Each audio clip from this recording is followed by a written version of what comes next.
বন্ধুরা, আজকে আমরা শিখব সিলিং ফ্যানের 3 তার ও ক্যাপাসিটরের 2 তার কানেকশন কিভাবে করতে হয়। রেড ওয়্যারটাকে আমরা কমন হিসাবে ছেড়ে দেব, তারপর হলুদ ও সবুজ ওয়্যারের সাথে ক্যাপাসিটরে কানেকশন করে দেব। এবার সিরিজ বোর্ড দিয়ে চেক করব। লাল ও সবুজে প্রথমে লাইন দিব।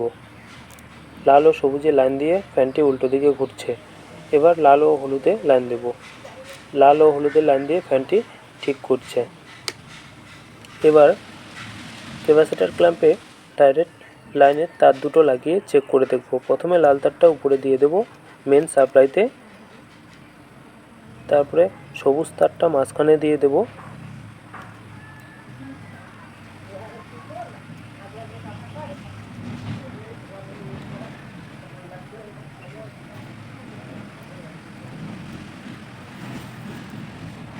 হলুদ তারটা নিচে দিয়ে দেব। স্ক্রুপগুলো ভালো করে টাইট দিয়ে নিব।